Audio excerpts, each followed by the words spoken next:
We are definitely in a very interesting time right now for video games, especially for fighting games right now. And specifically, I am going to be referring to the Warner Brothers Multiverses game that was recently revealed, and not only that, Project L just got another trailer that just came out not too long ago, and I don't know if that's going to be free to play, but it would make sense to be free to play because of where it's coming from, League of Legends. But let's get into the meat and potatoes of things real quick here. But before we do that, don't forget to like and subscribe. It really helps out, and I do appreciate it. And if you have any comments about any of this stuff that is mentioned in this video, you are more than welcome to leave comments in the comment section below. I will definitely love to read them. So, should fighting games be free to play? This is a pretty interesting topic that I wanted to bring up after watching Maximilian's take on this sort of topic. He explains his sort of opinion and expands his thoughts on the free to play model for fighting games, and I think it's a very interesting thing that he brought out and made an interesting case as to why he would be okay with free to play for fighting games. Why is this even a question in the first place? Free to play games tend to be pretty predatory on its player base. A lot of times free to play games prey upon the desire of continuing wanting to play, or make the game easier to progress by earning powerful weapons and powerful characters, and that are locked behind randomized loot boxes, right? That grant you that chance to do so, to get that power.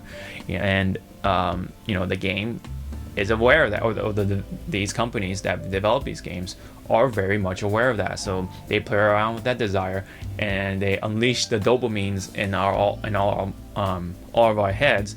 Once we hit that button, or crank that button to get a chance to get these heroes, items, whatever it is, the skin, whatever it is, and it really can become a scary situation, because they just start to incentivize using real currency, real moolah, in order to have an increased chance of earning that item that we so desire, in order to sort of complete that sort of objective in the game. And so that's why a lot of people would not like to have these free-to-play models in their games, especially for fighting games. But I think, in my opinion, the free-to-play model could definitely work for fighting games specifically, because fighting games are definitely one of the hardest games to get into in the long term, because there are a lot of factors that make it difficult to do so. One is the learning curve. The learning curve for these fighting games tend to be pretty deep, right? You could get into this fighting game that is relatively simple, but once you really get into it, it starts to show its curve. And especially when you run into more and more players, it really starts to show. So you really have to dedicate your time to get better at the game, more so than others in a way. And and again, I'm not gonna really get into why and how and whatever, but that's what really tends to happen. And there are many times where people buy these fighting games for $60 or whatever it is, and they tend to drop them at 2 weeks at the most, because they already got their fill of the fighting game, and they play the single player, and then they pretty much are done with it, right? And then play a little bit of the online, and they kind of see the reality of it, and then they just like back out, and then that's pretty much it. And so that game is for them done, and that's like $60 down the drain in a way, I guess. But I guess it depends on how you look at it. And so that kind of sometimes creates a difficult point for players to make the decision to make that full purchase for fighting games at times. You know what I mean? So there are times where you are paying for this fighting game, only for you to play one or two or maybe three characters in this roster, and you're paying for $60 for when you could have paid that $60 for a more of a blockbuster game, in the future. But you made that purchase, so it's like, well, damn, I should probably play this, I guess, right? And there are times where it becomes difficult to stick around for those games because of, well, the learning curve and the reality of what fighting games tend to do for its players a lot of times. So I think that's why, in my opinion, the future of fighting games should really consider the free-to-play model, right? And for those who don't think so, and think because of the negative points of the free-to-play aspect of things I kind of mentioned earlier, I do understand where you guys are coming from. However, there are good points and bad points, like everything else, and they could always be even the bad things could be done in the right way.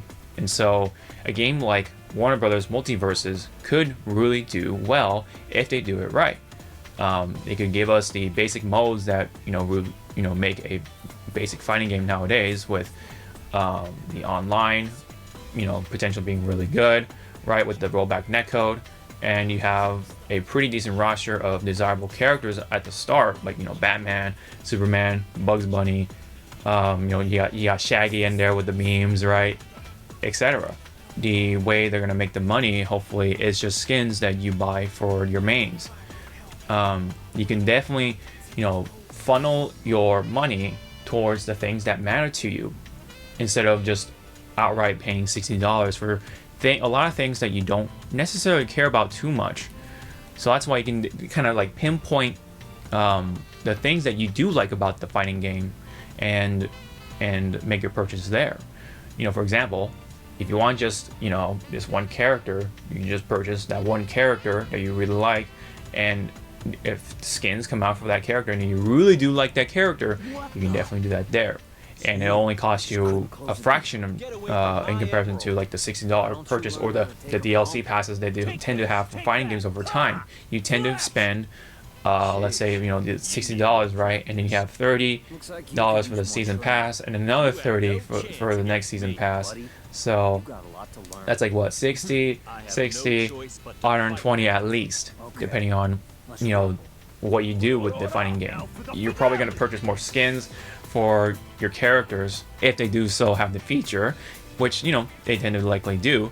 So that's why that'll be more money on top of that. So if you can eliminate that initial $60 just from having just being able to purchase the game, that could definitely cut a lot of the cost, a good chunk of the cost, and in fact you can save 50% in a way.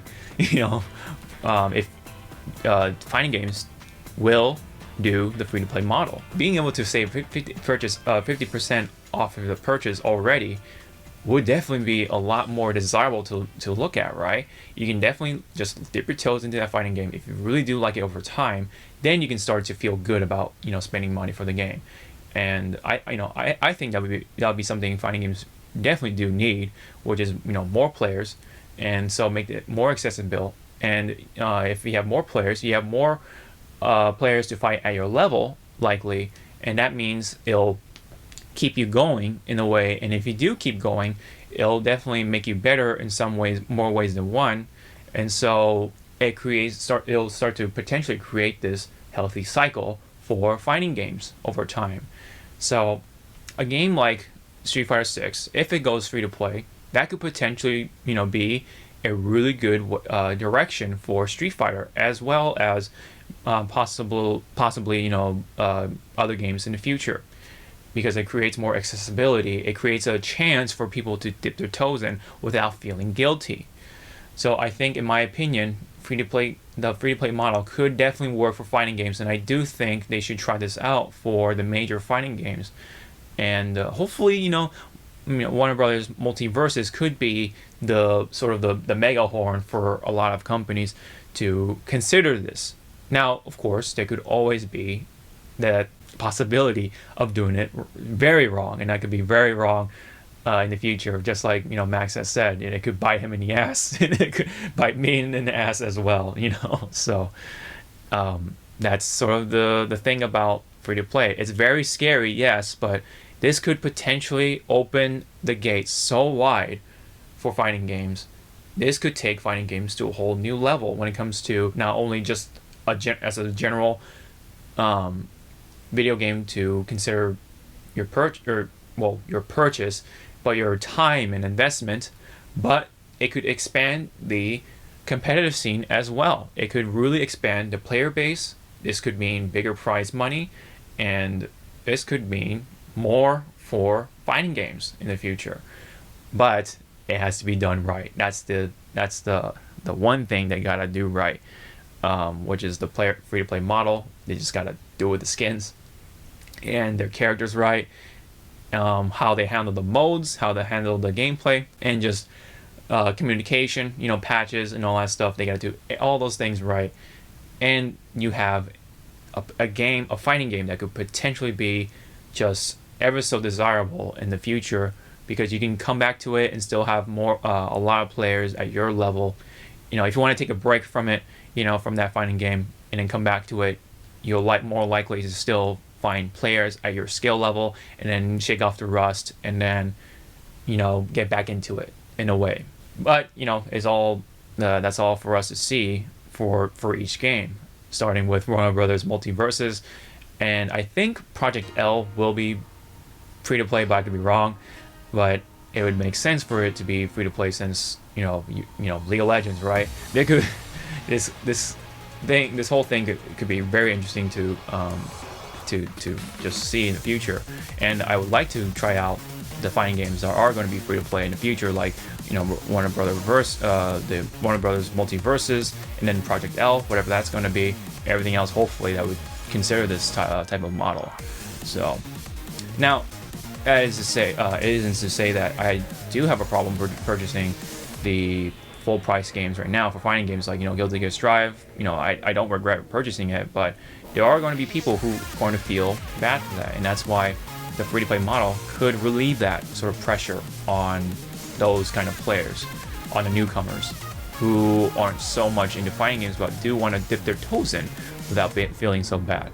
That's something to consider, I guess, and we'll definitely come back to this topic at some point, and we'll see how fighting games are, or where they wind up in a few years. So that's all I gotta say before I ramble on. Thank you guys so much for tuning in for this Hawke Talks. It's a very interesting topic, I think, that people like Max have been dipping and talking about. I think Max is definitely not the first to talk about it. I remember James Chen mentioning about this very early on, and I think it was a very interesting idea that could potentially help fighting games get out there. We'll have to see, and don't forget to leave any comments in the comment section below. I'd really love to read them. You're more than welcome to leave your opinion in the comment section below about this topic. So this has been my Hawke Talks video on should fighting games be free to play. Thank you guys so much. I'll see you guys in the next video. Sean out.